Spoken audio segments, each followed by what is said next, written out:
Who has the better culture? Who has the better dancing? Who has the better music?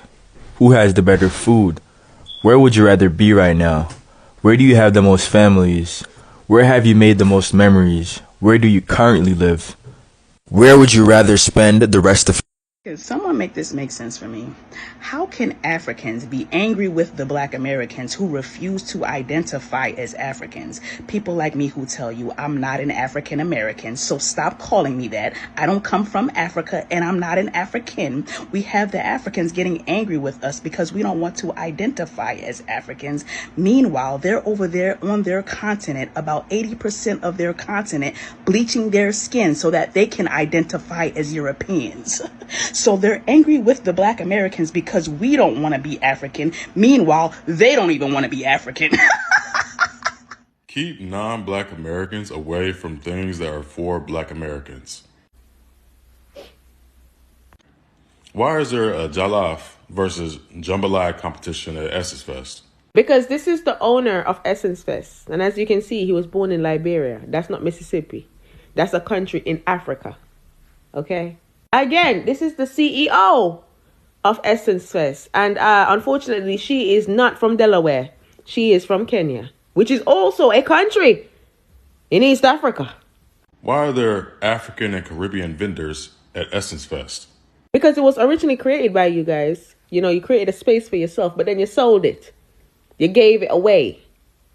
Sold it to African people. So now you can't pick and choose who can come into that space because it's no longer yours. You sold it. That's kind of how the law of ownership works. And one thing about Africans, they're going to bring a Caribbean in every time they can because we cousins, we locked in. So of course we going to be there. If Caribbeans and Africans want to have an event that's as big as Essence Fest, they can go create it. Now, why exactly would we do that when you lot have already created the space and sold it for us to use? That's kind of like buying a house and choosing to sleep outside. Don't make no sense. And for the Black Americans that have an issue with other Black Americans having pride in being Black American, where is your racial self-esteem at? Why is it so low? What the hell is going on? I don't think it's them with the self-esteem issue. I think it's you. Just stay at home.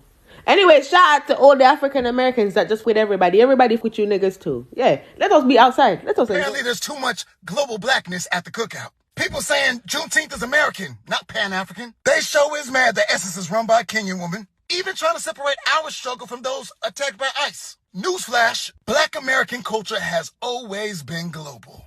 Y'all didn't say nothing after the Haitian Revolution. All them Haitians pouring into New Orleans shaped the culture y'all love at Essence to this day. Let's talk about how Juneteenth originated in Texas. We became free on a land that 30 years prior was Mexico, a country where many of us escaped to, along with Canada and the Bahamas, Sierra Leone and Liberia. I mean, where does American blackness start and stop? We do live in a global empire.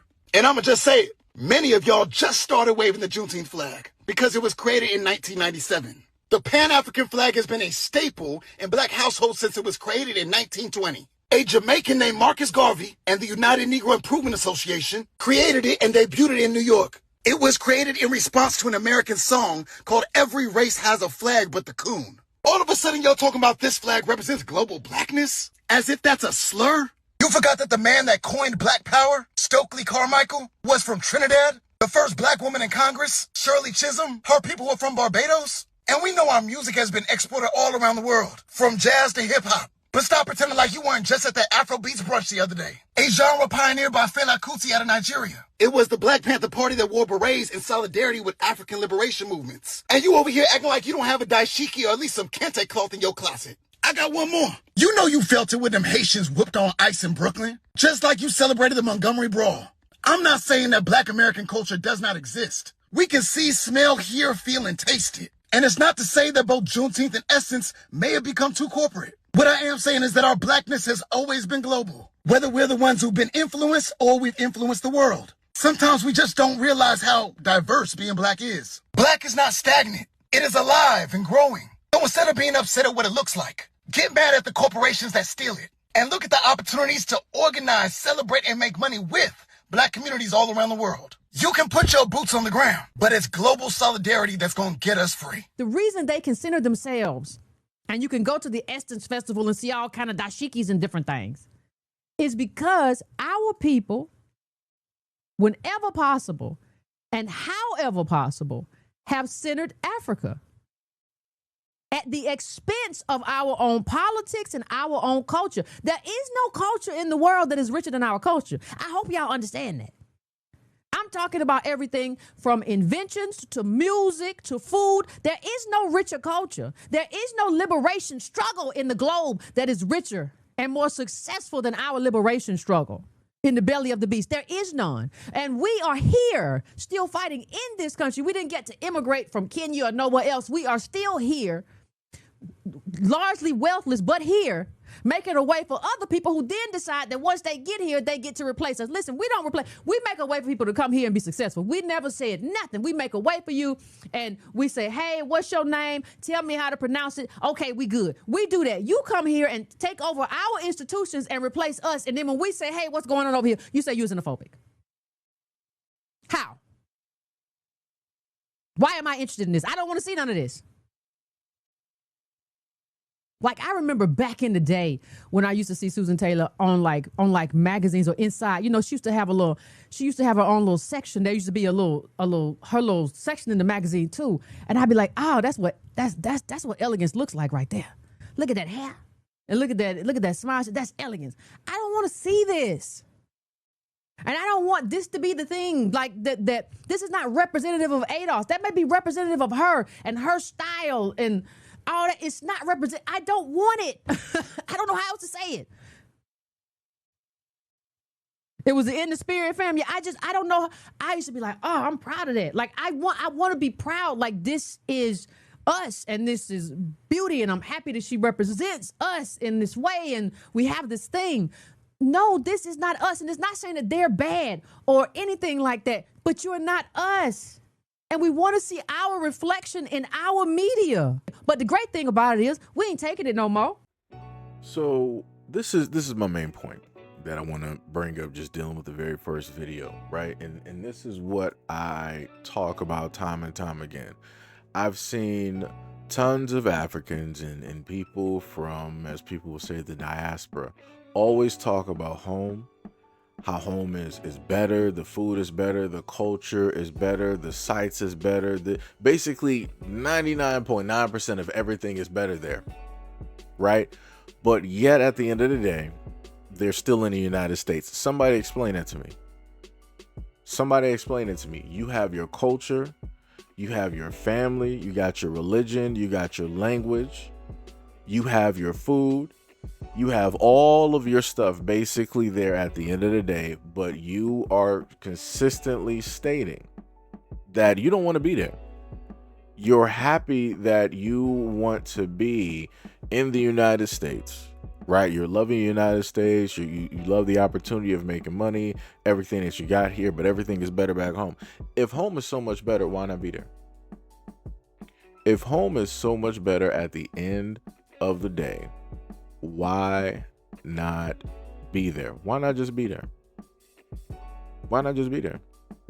Because time and time again, we always hear people talk about America and they're not from here.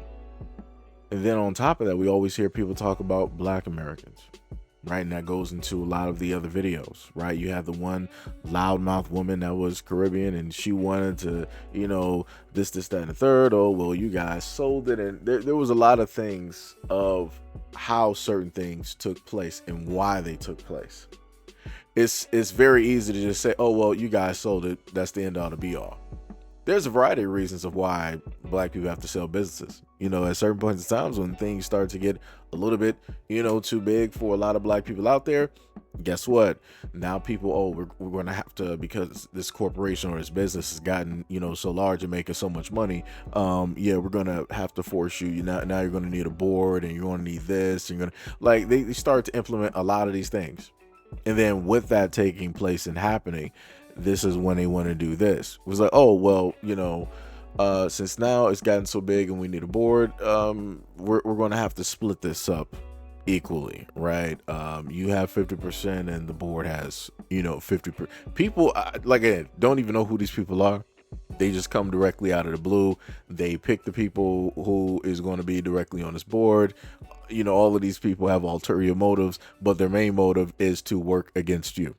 and to get you up out of there so that they can have the greater majority of the control of whatever business and all these other types of things. So again, business wise, there's a lot of things that goes on behind the scenes to, in a sense, force the hand of black people to sell their businesses. There's a variety of attacks. Like I said, she is one of those immigrants and she doesn't know anything about anything. So this is why she has her loud mouth directly on social media talking about black Americans and how it is that she wants to hype herself up. It's like, oh yeah, us, us immigrants, us, the Africans, they're going to make sure to have one of us Caribbeans directly in there because we're like this, we're tight, we're just like that. And this is what we're talking about. Again, this woman said the quiet part out loud, that when it deals with Africans and Caribbeans and Africans, they are part of the exact same coin, right? They are one and the same, which means that both of them are separate from us. She clearly said that, right? She clearly said this is an us versus a them. I did not get that misconstrued. I'm not confused. I didn't misinterpret. She clearly stated this, right? But again, whenever these things happen to get mentioned, whenever these things happen to get brought directly up, this is what happens, right? And then you had the other dude that was sitting up there talking. Whatever he said is whatever. Like I said, somehow, some way, people are going to try to slide themselves directly in there and try to say this, that, and the third, and all this other stuff. Like I said, I've never seen this much talk from a lot of these other parties out of all of existence. Out of all of the times that people wanted to make claims and say this and say that, they could have been did this. They could have been saying this stuff like 50, 60, 80 years ago, but nobody was saying this. It's magically right now, all of a sudden, all of these groups, I'm telling you, people have to pay attention. All of these groups in unison are coming together and are basically telling everybody out there like, hey, we got discrepancies with black Americans. We don't really like black Americans. We are different from black Americans. Our culture is different from black Americans. Matter of fact, black Americans don't even have culture. Without us, y'all wouldn't even have culture, right? Because you got people who are Haitian, you got people from the Caribbean, you got people who are from South America, you got people from Africa, basically stating that black Americans don't have culture and that they're the ones that interjected their culture into America and made America, what it is. Craziest thing I've ever heard in my life. But yet, where were all of these people to make this argument 50, 60, 70, 80, whatever years ago? Right? Where were all of these Africans talking 60 plus years ago? Nowhere. All of these Jamaican crews? Nowhere. Anybody else? Nowhere. Like I said, people got to pay attention. Last but not least, you got the other lady, if I remember her name correctly, Yvette Carnell. Hopefully I did mispronounce that. My apologies if I did. She's on point. She is correct when she is talking about black American culture, how we are the move, we are the wave, we are the energy, we are the vibe, because we are. This is why everybody around the world emulates it. And the craziest thing is, in 4K, black Americans can see this.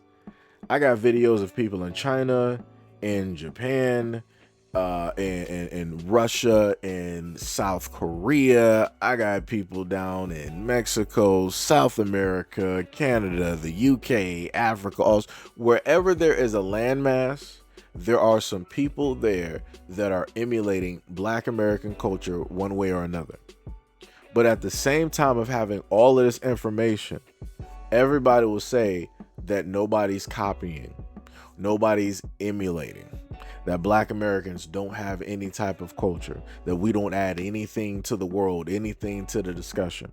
Huh? How does that happen? So what culture are all of these other people emulating when I see them wearing clothing primarily from the black community of, let's say, like the 2000s? Because white people wasn't dressing like black people in the 2000s. All of white America dressing like this. You had a very, very, very small fragmented part of white society that dressed like black people during that time frame, and even now, very small segment. But when it deals with everybody else, you can clearly see them copying what it is that they're doing. You can see everything from the hairstyles. You can see everything from the vernacular. You can see everything from the way that they walk, how it is that they want to use certain cultural lingo that we have in the black community. Like I said, it is us, and it's crazy how everybody else wants to try to come through and try to claim it. Like, oh, that's not actually you, that's West African. Oh, that's not actually you, that's Caribbean or Jamaican. Oh, that's not you, we was doing that in, you know, in South America back in the Mayan and the Aztec days or something like that. Like I said, all this is crazy. It's 100% crazy. But like I said, it is what it is, and a lot of black Americans got to wake up to what is taking place and how we are being attacked from every single angle, and how we're being attacked from a variety of these groups directly out here who quote unquote said that they are allies, that they are friends, that they love us, that they want to work hand in hand and all this other type of stuff. Like I said, you know, obviously actions speak louder than words. Obviously people ain't making a lot of actions, so people are just doing a whole bunch of talking, and that talking is leading to a whole bunch of nonsense. But anyways, let me know what you guys think about this video and everything that I listed and stated in the comment description below. And as always, peace, love, and stay tuned for the next video.